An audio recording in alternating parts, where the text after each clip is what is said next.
First, let me welcome everybody. It's really lovely to have people from all over the world, and thank you to Mustafa for putting out a broad invitation. Just logistics, if everybody could please mute their microphone unless you're speaking, that's always helpful. It helps everybody listen better. As Mustafa said, please do ask questions in the chat. I'm happy to stop as we're going through and address questions as you have them. Or you can type hand into the chat and I'll see that. Or feel free to open your mic and ask me a question. Any of those are fine. So I'm happy to take questions as we're going through. Let me also share, in the spirit of being open, if you look in the chat window of Zoom, you'll see a link to a Google Doc. And these are all of my notes for the meeting. And so if you'd like to make a copy of this and take notes on it, that's perfectly okay. It's licensed under a Creative Commons attribution license. You can do with it whatever you'd like. I decided not to make slides because we all see enough slideshows these days. We'll just have a nice conversation. So again, thanks for muting your mic if you're not speaking. I appreciate it. All right, so Mustafa sent me several questions and asked me to take them one at a time. So we'll do that. And again, I'm happy to answer questions as we go. It sounds like somebody's mic is still open. So if you could check your mic, that would be great. So the first question was, why does copyright matter? And particularly, why does copyright matter in education? Well, copyright, the first important point is that copyright exists. It's there, whether we like it or not. We certainly, Creative Commons is involved with copyright reform efforts all around the world. We work to limit the term of copyright. We try to expand what are called limitations and exceptions. In some countries, you call them fair use rights. In my country, in the United States, we call them, we call them fair use rights. In many countries across the Commonwealth, they're called fair dealing rights. So why should we know about it? Well, because it's the law. It's also automatic. So in almost every country, the moment that the moment you write something down on your piece of paper, or the moment you shoot a video or take a picture with your phone, those works are automatically copyrighted and protected by copyright law.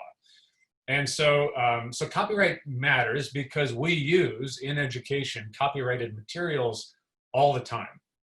And what we want to talk about today is really the differences between all rights reserved copyright, where you have no or limited rights to those works, versus copyrighted works that are either dedicated to the public domain or are openly licensed where others can use it. So we'll get there in a minute.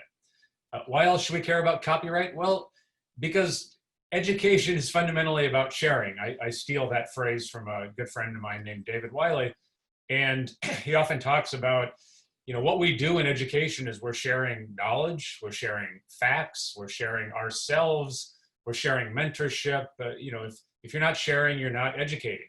And copyright, or at least all rights reserved copyright, is in many cases designed to stop sharing. If something's all rights reserved copyright, oftentimes you're not allowed to make a copy of it.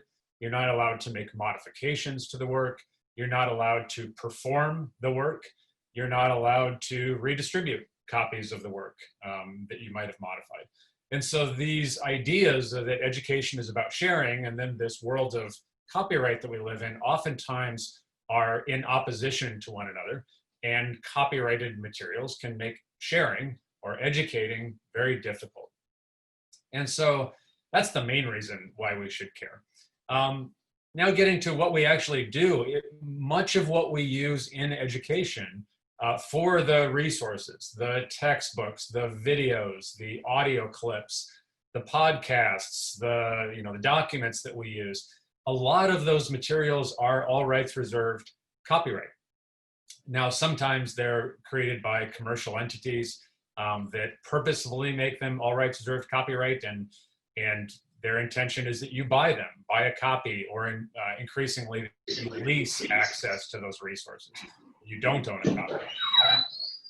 It's also true that when I create something, it's automatically protected by all rights reserved copyright whether I want it to be or not. And so your professors, your instructors at your universities, the work that they are producing, if in their contract with the university, if it says they own the copyright to what they produce, then their works are all rights reserved copyright. If, on the other hand, the university in the contract holds copyright to everything that's produced, then the university holds copyright. Now, those parties, the faculty or the university, may not realize that what's being produced can't be shared, can't be modified, can't be redistributed, et cetera. And that's unfortunate because, again, education is about sharing. So what are some of the problems with copyrighted resources, especially from commercial entities? Well, they're oftentimes expensive. As you know, if you've engaged in assigning textbooks to your students or trying to get them access to resources that are under copyright, that can oftentimes be very expensive. And because it's expensive, it can limit students' access or limit instructors' access to those materials. And this is both for educational resources and for academic or scientific research.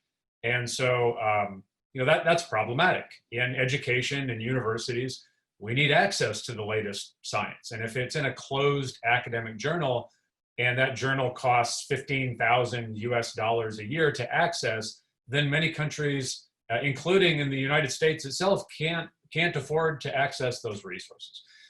When the materials are expensive and students have to pay for the materials, what we see is that it increases debt.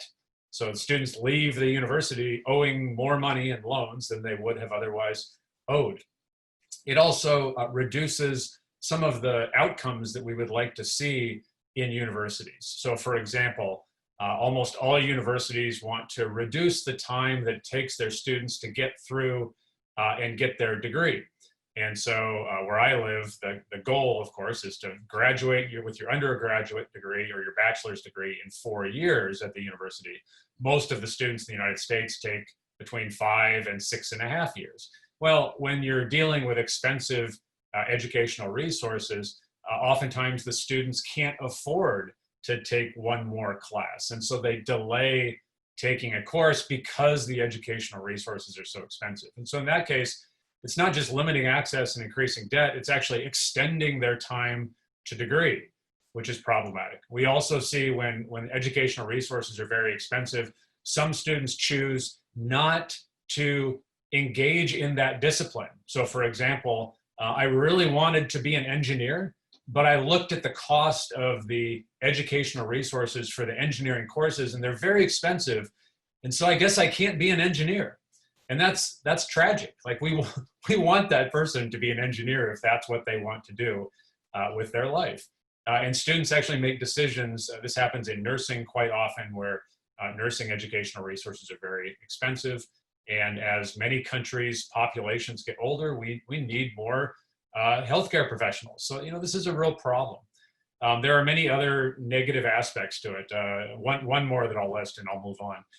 When students have difficulty in math or with reading and writing, oftentimes we put them in, what we call maybe, remedial classes or classes that boost their skills so that they can get back into the math courses and the writing and reading courses with everyone else. What we see is if you're already having challenges with maths and you enter the class that's going to get you up to speed in maths, and the resources are very expensive, and maybe you're on financial aid and you're waiting for your financial aid to come in, you already have low self-esteem about your ability with math, and now you don't have access to the materials that you need to be successful in the class, and so either you quit right there or you're behind by a couple weeks because you're waiting for your university financial aid so that you can then go buy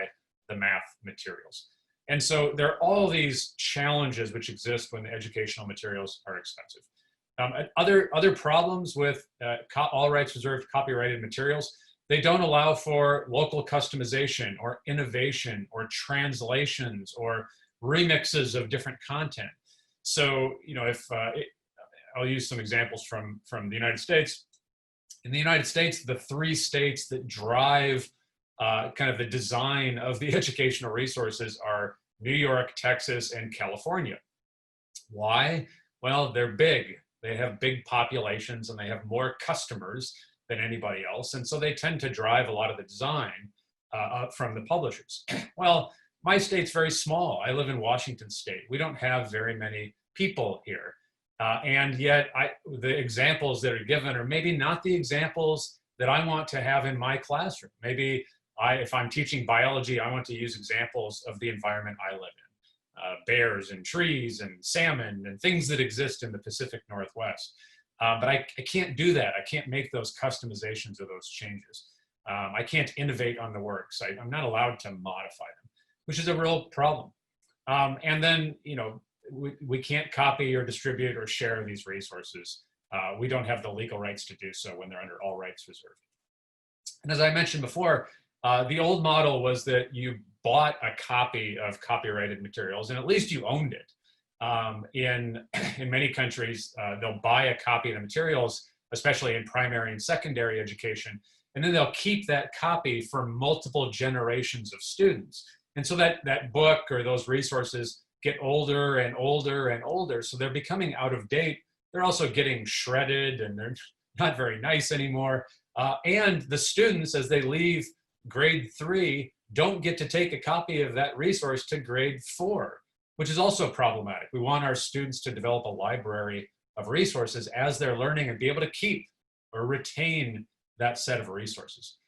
And so we, unfortunately, increasingly, we don't even have that anymore.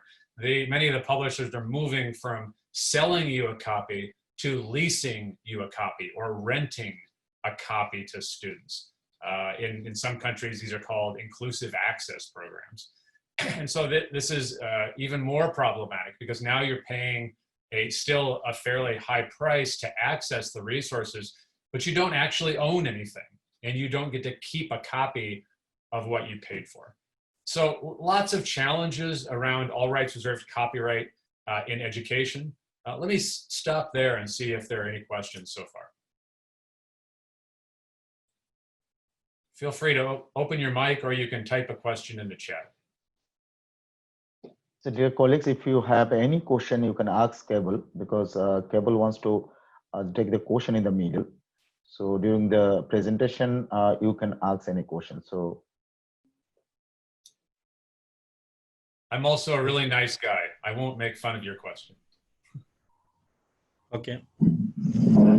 I have a question. Hello. Yes, Francis, go ahead. Yes, assuming that I want to take a video for a member of staff, which I'm going to develop an OER resource. What can I do so that the staff in future they cannot sue me that I've taken a video and send it as an OER? That's a good question. So I would recommend 2 steps. Step 1 is to, well, 3 steps, I guess. Step 1 is to ask your colleague, do I have your permission to shoot a video? If they say yes, then step 2 is, would you please sign this document acknowledging that this video will be openly licensed under a Creative Commons, whatever license you choose. There are multiple different licenses, or you could put the video in the public domain, which I'll talk about how to do that later. So you get their signature that says they agreed to be videoed and they understand the video will be openly licensed or in the public domain. And then you give them a copy and you keep a copy. And that way there's no lawsuits. And the third thing is whatever license or public domain was agreed to, you mark the video with that information. So maybe you put that video up on your website or maybe you put it on YouTube. But underneath the video, you would say, this video is licensed under a Creative Commons attribution share-alike license or whatever license you chose. And that way the world knows and other educators know that they have legal rights to make a copy of that video and take it and use it in other contexts as well. Does that help? Okay, yes, thank you.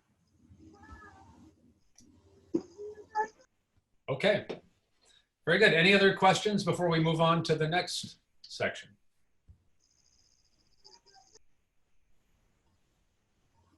All right, we'll keep moving. Feel free to interrupt me at any point. Oh, I see somebody asked the question in chat privately to me. It says, is there any difference between an open license and Creative Commons? So that's a very good question. Open, and I'll get to this in the third section where I talk about definitions. Well, let me just go there now. So if you look on the Google document that I shared, scroll down under point 3 where it says definitions matter, and scroll down to where it says open licensing. And so this is something that I wrote recently for UNESCO. They asked a similar question, you know, how do you define open licensing? So first, let me say that there are different types of open licenses for different types of content. So for example, even though you can put a Creative Commons license on software, we don't recommend that you do that because there's an entire open source software community which has multiple open source software licenses which have been around much longer than Creative Commons has. And they're licenses that are written specifically for software, open licenses. And so in that case, we don't recommend you use Creative Commons. We recommend you use open source software licenses. And we send people to OSI, the Open Source Software Initiative, or to the Free Software Foundation. Both of those maintain a list of open source software licenses. Creative Commons and our licenses and our public domain tools are used for almost everything else, including open data. And so are CC licenses the same as open licenses? No, there are other open licenses that are not Creative Commons. But it is true that in the education space, most of what you see, almost all of what you see that's openly licensed does have a Creative Commons license on that. So why is that? One of the reasons is Creative Commons is 19 years old. So we've been around a long time, almost since, you know, we all started using the internet regularly. And we're the only organization that does open copyright licensing and open content licensing that's been around that long. So people are familiar with the licenses. Creative Commons is a steward of the licenses, meaning we defend them in court. We take responsibility for upgrading and versioning the licenses over time with a global community, openly and transparently. And so the licenses are solid, they're robust, they've never once lost in a court of law. In fact, we just won another court case 2 weeks ago. And so people trust the licenses. They're also free, and they will always be free. We've actually dedicated our licenses to the public domain so that the licenses will be there forever. And so there's no cost to use Creative Commons licenses. So while they're not, CC is not the same as open licensing, most of the open licensing you see on content in the world are Creative Commons licenses. So I hope that answered your question. Is CC for anything except software? So again, I would not recommend Creative Commons licenses for open source software. I'm happy to share a link where I direct you for open source software. Or if you just go to Google and type in OSI open source software, you'll see the link, and they have a really nice list. For Creative Commons, pretty much everything else. So for open data, we use our public domain tools. For pretty much all content, people use CC licenses. And not just in education, but also in the GLAM sector, galleries, libraries, archives, and museums use the CC licenses. Governments around the world use CC licenses to ensure that publicly funded resources are openly licensed, etc. So they're broadly used. There's about conservatively, there's 1.6 billion plus CC licenses on works on the web. And that's growing fast. It grows hundreds of millions every year. Okay, good question. Keep them coming, please. Let's move on to the next section. Mostafa asked, what are CC licenses and public domain tools? So this is good. Yes, did somebody have a question? No, I think somebody just has an open mic. Yeah, it's Chinkra. So Chinkra Chinka, if you could mute your mic, or maybe Mustafa, you could mute it for her. That would be Chinka, if you have any question, do you have any question now? If you have any question, you can ask Keval. Otherwise, we can take the question later.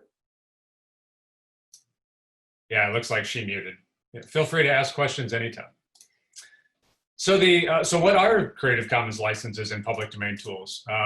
I'll drop some of these into the chat window here. So first, let's talk about the licenses. So very simply, as we already discussed, when works are created, they're automatically copyrighted. In order for that copyrighted work to get into the public domain, where there is no copyright on the work, in most countries, two things have to happen. First, the author has to die, and then 70 years have to pass after the author's death. So if you want my work that I just wrote down on my piece of paper, first I have to die, and then 70 years go by, then my work is in the public domain. And for educators, that's not very useful. I used to teach education psychology at Ohio State University, and I didn't want to die and wait 70 years. I wanted to share on Tuesday. And so that system of law doesn't work very well. What Creative Commons licenses do is they say, Cable, keep your copyright on your work, but instead of all rights reserved copyright, have some rights reserved. So keep your copyright and give to the world access to your work by putting an open license so that I'm sharing some of the rights that I have. Some of my copyrights are shared publicly. And I didn't need a lawyer. These are robust legal tools. I didn't need to ask anybody's permission because I own the copyright to the work. And my choice is to share. And what I'm saying to all of you and to the world, so for example, the notes, I put a Creative Commons Attribution 4.0 international license on these notes. You don't have to call me and ask permission. That license says to you, you may take this, you may do anything you want with this document. You can translate it into Farsi, you can do whatever you want.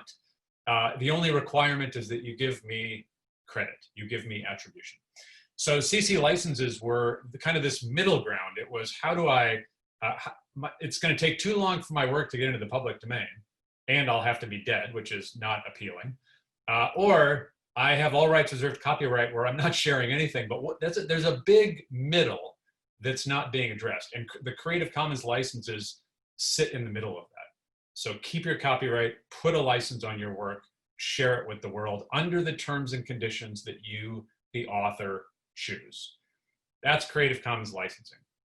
Does that make sense? It's a pretty simple concept. It was also a really radical concept at the time. The CC licenses started in 2001. It was a really new idea. What's exciting was that it gave us, all of us, as individuals, individual photographers, individual professors, individual students, it gave us the legal tools to share as we wanted to share. Okay, good. I see some questions coming in. So a private message came in. Feel free to send these to everybody too, so everybody else can see them. Barbara says she's from Kenya. She lectures at her institution, and lecturers at her institution insist on payment for online courses developed on the e-learning platform. Can this be considered as free for reuse and adaptation by the university? Should the university draw a contract and state this? Finally, what is the practice everywhere on matters, content developed by faculty and the institutional platforms? So Barbara, this is a really good question. Where you have to start between the ownership relationship between the faculty or the instructors and the university, my recommendation and the best practice around this is you have to have a conversation about what's in the contract. And there are lots of different types of contracts out there. So I've seen, it's quite common that the university owns everything, the faculty own nothing, and the faculty, because they're being paid for their work, are work for hire under the contract, and the university holds the copyright to everything they produce. And because that's the case, only the university can openly license those works. I've also seen cases where the university and the faculty hold joint copyright to the works, and then either party or both parties own it. And because of that, either party can openly license. I've also seen contracts where the faculty own everything and the university owns nothing. And in that case, it's only the faculty which own the content and therefore can share it under an open license. You asked for best practice. I don't know that there is a best practice because we see all of these derivations of these contracts around the world. I'll give you my opinion. My opinion is that it's ideal for both the university and the instructor or the faculty to hold non-exclusive copyright to the works that are produced when the faculty is working. And the reason I think that's a best practice, well, I shouldn't say best practice, that's my opinion, is that then the faculty owns the content. So if they leave the university, they can take their content with them. That's good. The faculty also have the legal rights to put a Creative Commons license and share those resources. So that's good if they want to get involved in open education. And it protects the university so that if the faculty member leaves, the university also has a copy of the content and the legal rights to use it. So even though Cable Green left and went somewhere else, now when I hire Mustafa to come in and be a professor at the university, I can say, Mustafa, here are all of the last professor's materials if you want to use them. You don't have to, but they're here and they're under an open license. And so I would consider that to be what my recommendation would be. Let's see. Dr. Conio, you have a question, so you can ask the question by turning on the video, or I think Dr. Conio posted the question in the chat box. Okay. Yeah, it looks like Dr. Cornio's asking. Talk about, go ahead.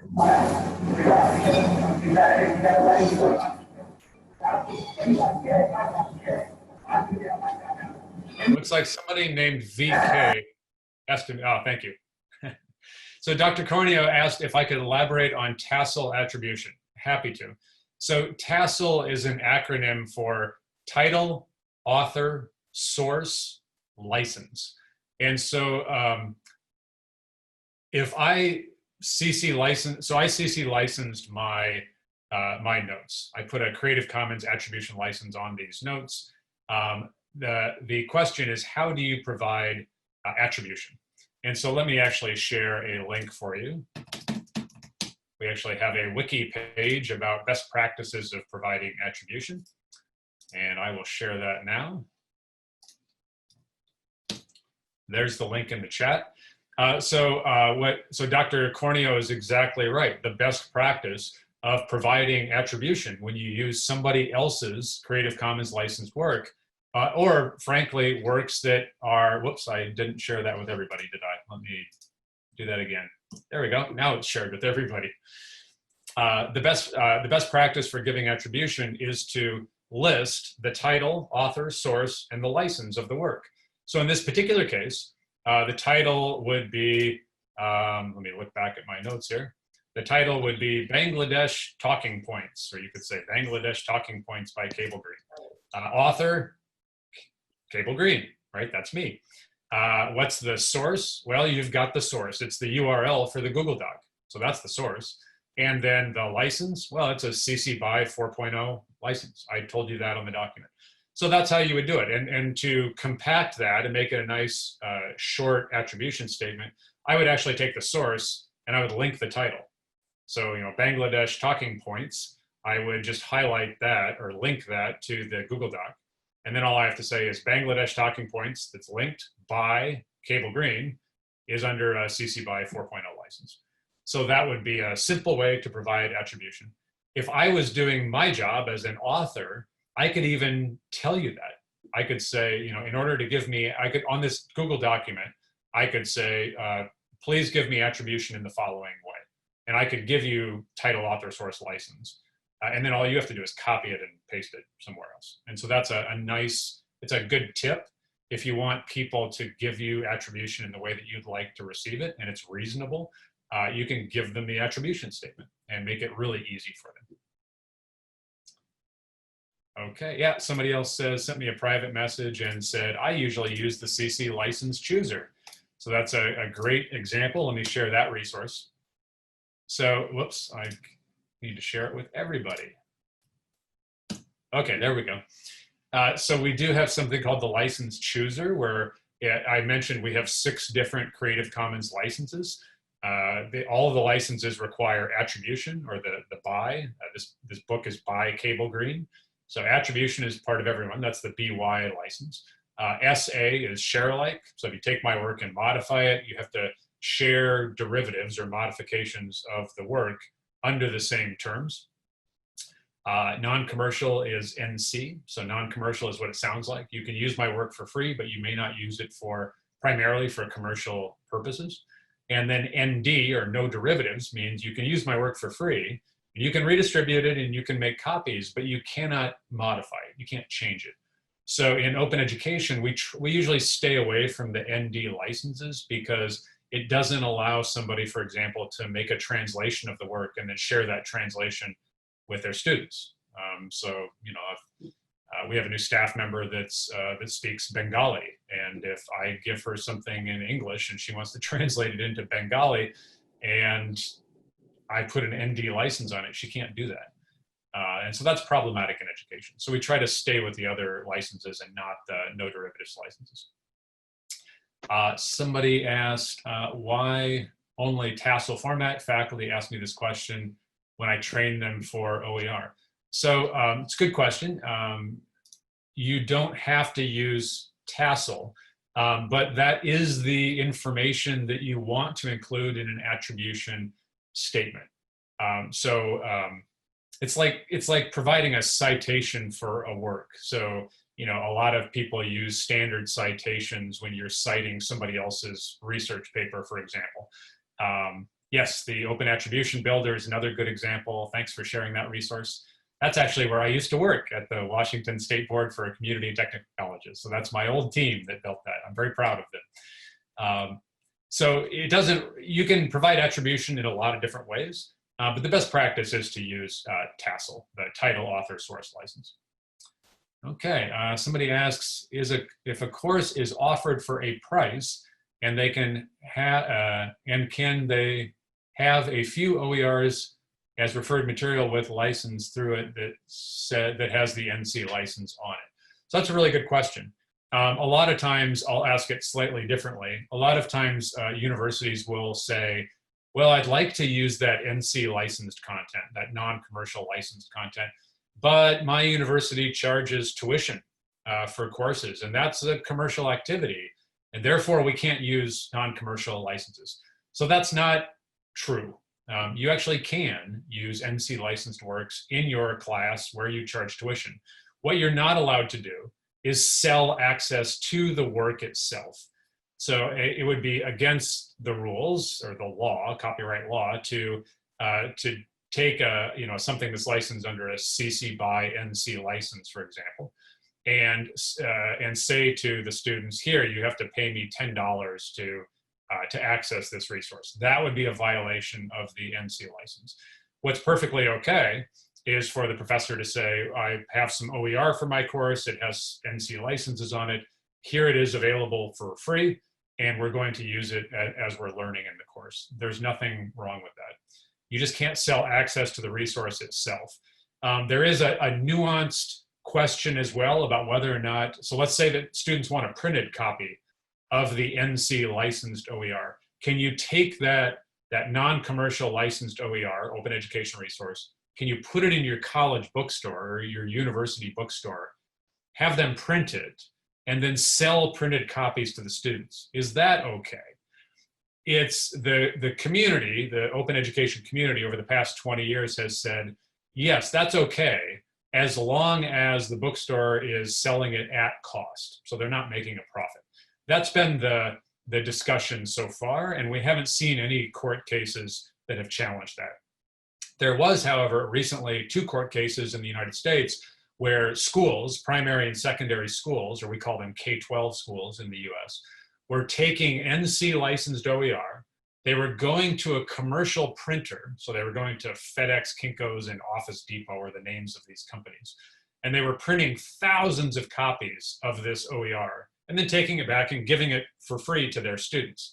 And the author of the work that put the NC license on it happened to be a publisher, but that copyright holder sued the printers and said, you have violated the NC license and you can't do that. You have to stop. It went very high in the US court system, up to what are called our district courts. It went to the second district in New York and the 9th district in California. And in both cases, the courts said and ruled that it was perfectly okay for the school district to use a third-party printer to exercise the school district's license or use of the work. So the school district was not using the work commercially, and it was perfectly okay to hire somebody else to execute that license on their behalf. And so now we're getting into the weeds of the license, but it's what's important to know for you is that it's okay to use NC licensed OER in your course. Just don't sell access to the material and you'll very likely be okay. Okay, good questions, everybody.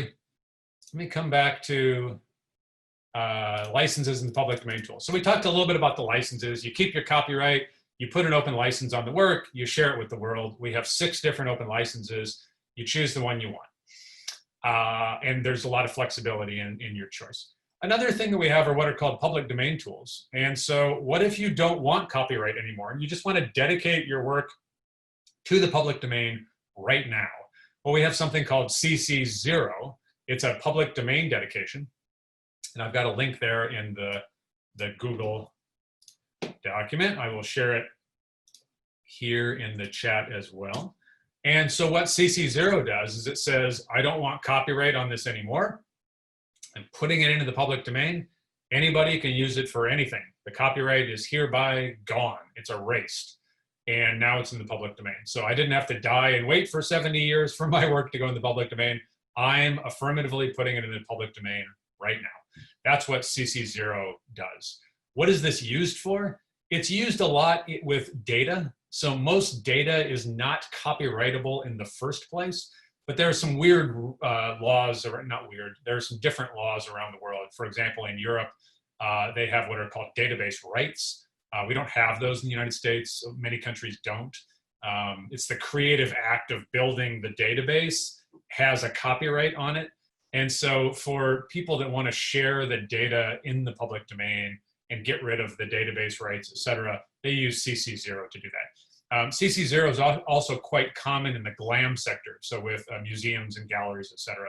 So for example, we're working right now with the Smithsonian in Washington, DC, and they're in more places than that. And the Smithsonian will be dedicating about 3.3 million of their 2D and 3D images that they have of their artwork and their sculptures in the Smithsonian's catalog.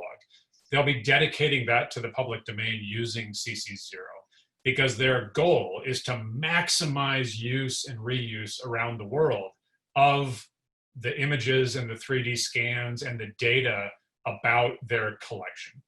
And they don't want to, in many cases, they don't have copyright on the materials or copyright has expired already. And they just want to be very clear with the world. This is all in the public domain. So that's that's a common use. The other public domain tool we have is called the public domain mark. This is very simple for works that are already in the public domain. So if if a book was written 120 years ago, it's in the public domain. The public domain mark is something you can stick on that book and let everybody know, hey, this is in the public domain. You don't have to pay for it. You can just take it and use it. So it's a way of, just like you'd put a CC license on a work to signal to people that it's open, or you'd put CC0 on a work to tell people, hey, I put this into the public domain. The public domain mark is for works that are already there. Looks like, yep, somebody's, Sue puts things into the public domain. Excellent, thank you, Sue. Let's see, Galib says, what's the basic difference between the CC BY NC-SA license, so attribution non-commercial share alike, and the BY NC ND license, which would be attribution non-commercial no derivatives. as an example how TED Talks can be licensed. So what's the difference between those two licenses? Well, you look at the different terms on the license to answer the question. So the by NCSA, or attribution non-commercial share alike, is what it says. So attribution, you have to give me attribution when you use my work. Non-commercial, you can't use the work primarily for commercial purposes. You can't sell it, sell access to it. SA, share alike, if you make modifications to this work, you have to share those modifications under the same terms as the original work. So if you take my by NCSA work and you translate it into German, that new translated work has to have the same license on it that my original work had on it. By NCND, so non-commercial no derivatives, the difference is between SA and no derivatives. So no derivatives means you can't modify it. Share alike, you can modify it, but you have to, that modification or the adaptation you made has to be under the same terms as the original.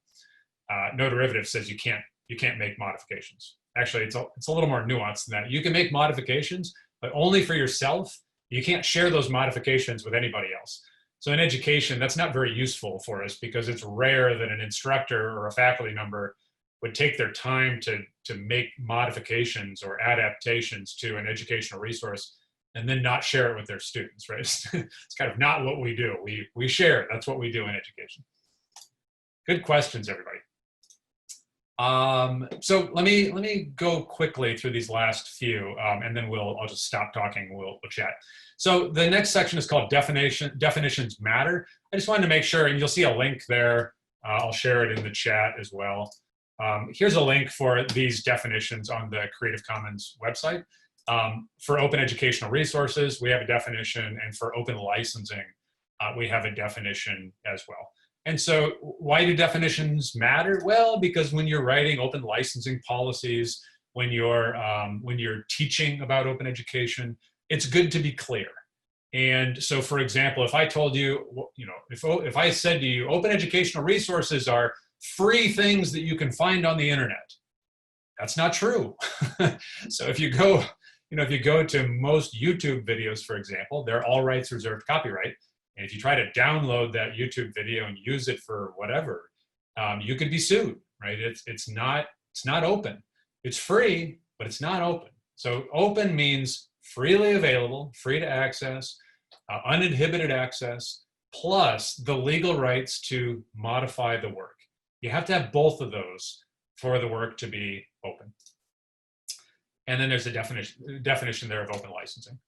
It looks like we have another question. When a video is uploaded to YouTube, will there be all of the CC licenses to choose?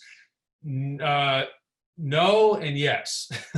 So no, YouTube gives you two choices when you upload a video. One is the YouTube standard license, which essentially says you keep your all rights reserved copyright and you're giving YouTube a custom license to display your work.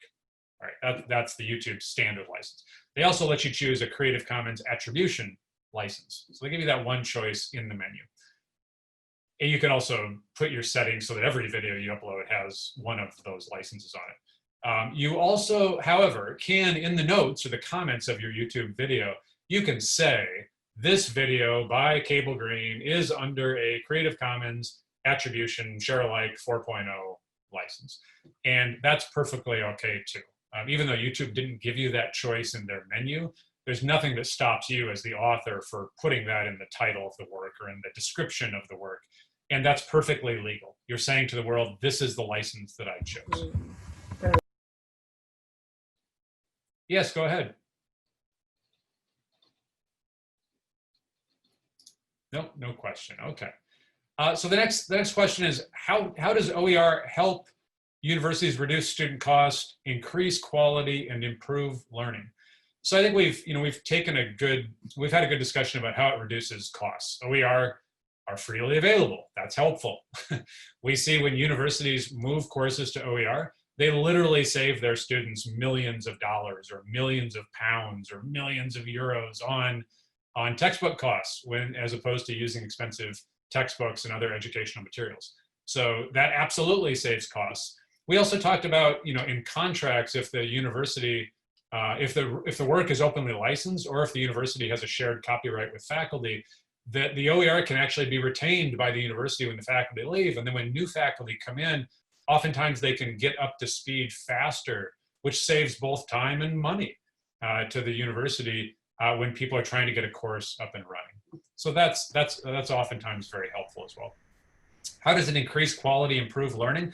Well, that's a whole 2-day workshop in and of itself. If you want to learn more about this, I would recommend going to your favorite search engine and typing in open education practices or open education pedagogy, and you'll see some amazing work on this area. I'll hit just a few highlights. So OER is open, right? It's got an open license on it. No work is perfect. Everything has errors in it. Everything could be improved. And so if your work is open and anybody can improve it or fix errors, kind of by definition, the quality improves over time. Now that's easier said than done, right? You have to be organized around that. You have to have a community that thinks that way. You have to have technical systems in place that make it easy to see OER, download OER in editable formats, make changes, and then share it back where other people can see it.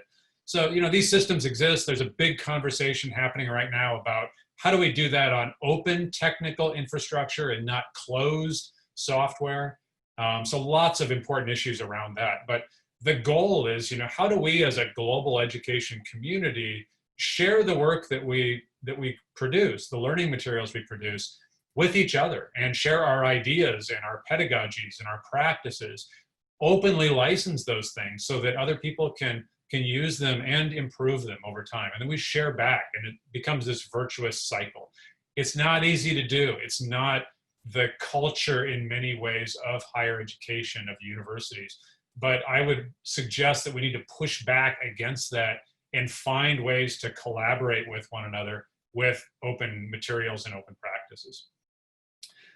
When others, well, we already talked about that one. As far as improving learning, again, look at open education practices and the work being done in this area. It's many things. One of the most important things in my mind is that students share the opportunity. They have some power to create, to improve learning resources, to help drive the curriculum, to improve the curriculum, where they're not sitting in the row with an old textbook that maybe they couldn't afford. They're actually co-creating knowledge with the faculty and other students. And that's really exciting. That's difficult. It can be done, but it's very difficult to do with closed resources. It's much more useful when the resources are open, because their contributions, the modifications that are made in real time by the class, are openly licensed. And so you get the legal rights to make those changes, and then the legal rights to share them with other people, which is going to be useful to others around the world. The other thing, so I'm an education psychologist by training, so I'm interested in how people learn and how they learn in the deepest ways possible. And when you put students in authentic, meaningful learning experiences, so by authentic, I mean it's real. So I'm looking out my window at the forest behind my house. If you want me to go study moss, don't give me a picture of it in a textbook. Send me out in my backyard and have me take a little sample of moss and put it under a microscope and do some tests on it. Like, that's an authentic learning space. And the resources, the learning experience should be meaningful. So why am I studying moss? Well, it matters because where I live, the moss actually changes as climate change is progressing, and the moss is actually dying because it's getting too warm for some of the species. That's a meaningful learning experience. I care about that, and that's going to impact how I think about the world around me. And when you're dealing with open data and open educational resources and open access research, students can actually not just access and read those materials at no cost to them, which is amazing. Access is important, but they can also contribute back. So when I'm collecting that data, because I'm dealing with an open data set, I can say, here, Environmental Protection Agency, here's some data from Olympia, Washington, where I live, about climate change effects on this species of moss. And that's something that my local government can use and do something with. Okay, last question was, why is open education policy important? So there's many types of open ed policies. One of the things that Mostafa and I have worked on, and many others around the world, are what we call open education licensing policies, oftentimes on public funds. So the idea here is that in any country, the citizens pay taxes. The taxes go to the government takes those taxes, usually gives them to the Ministry of Education. The Ministry of Education spends that money to help people in the country get an education through the public education system. Like that's a very common flow of money in countries around the world. All countries have education systems. All countries want quality education for their people, and they want to be efficient and effective with how they spend the money. So an open license policy is very simple. It says, when you take public money and you build something or you commission a work to be built, if it was built with public money, then that work should be open by default. So best, that work is dedicated to the public domain immediately and people have access to it.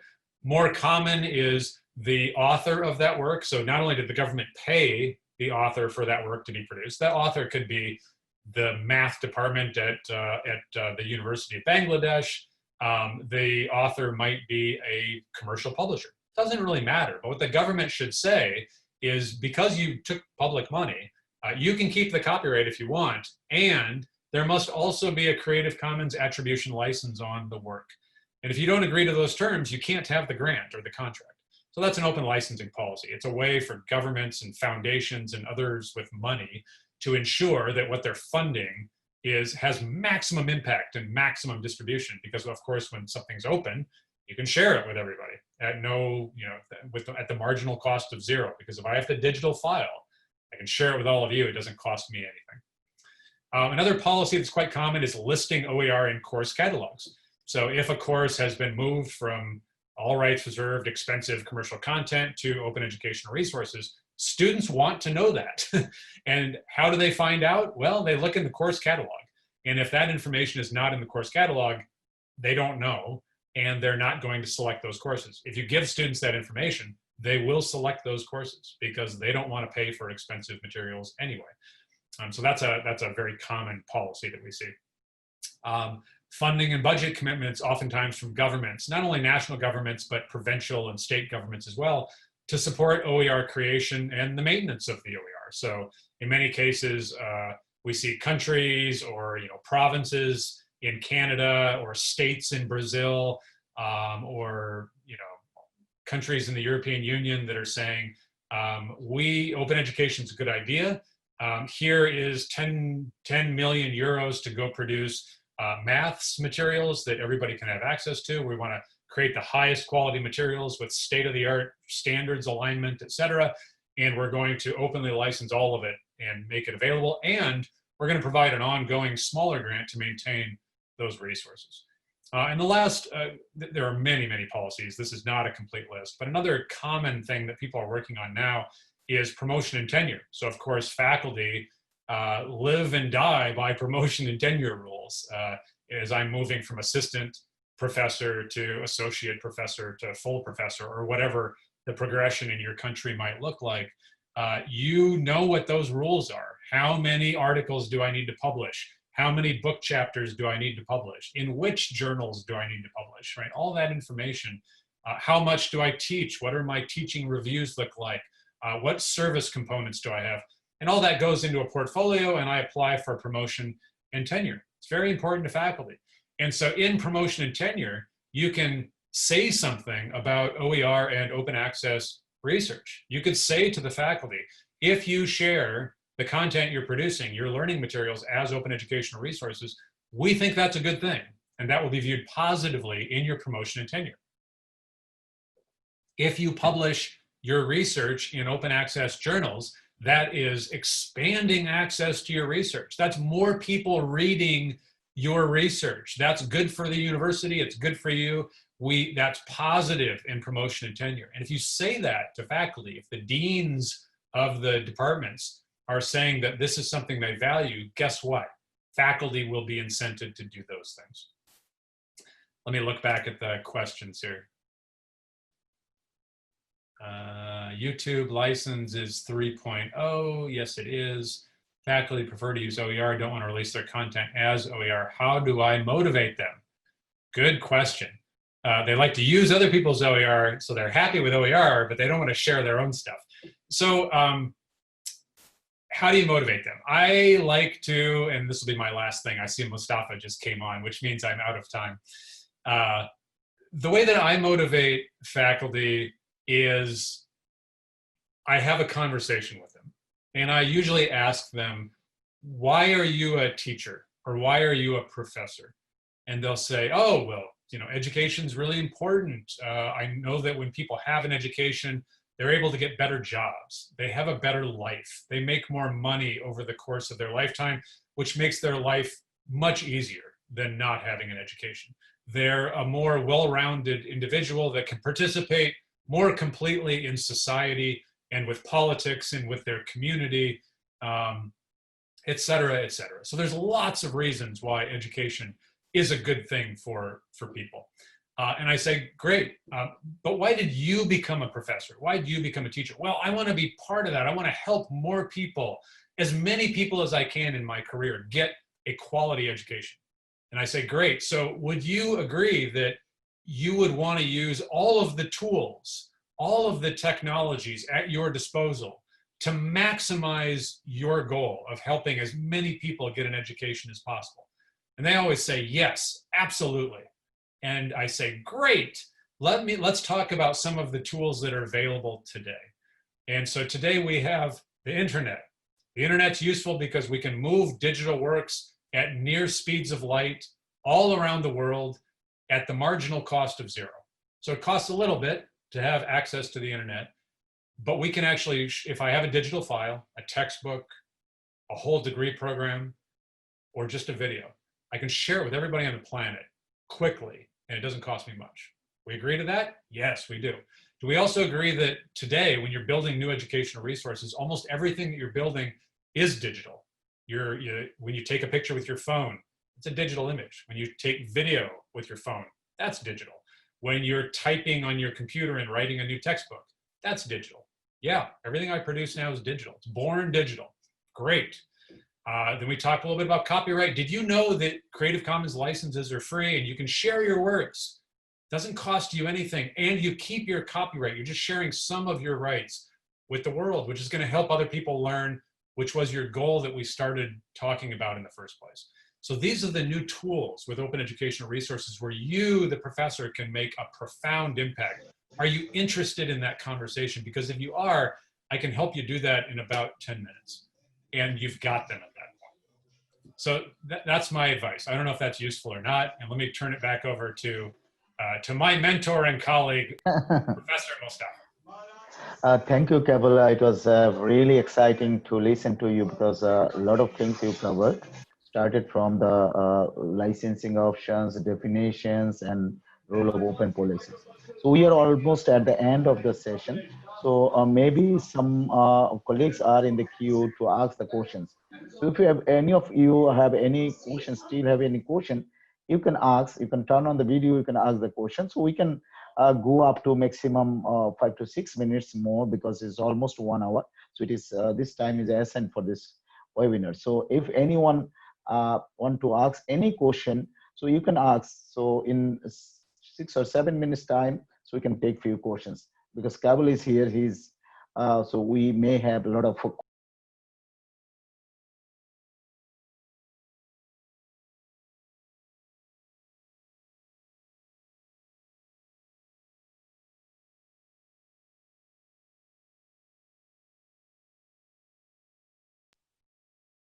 So if anyone has any question, you can just ask. You can turn on your mic or video, and also your video. You can. If there is no question, we'll just close the session after just having some closing remarks from Keval Green.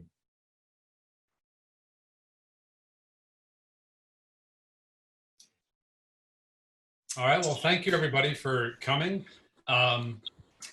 I'll just say one thing for a closing remark. I feel very strongly about this.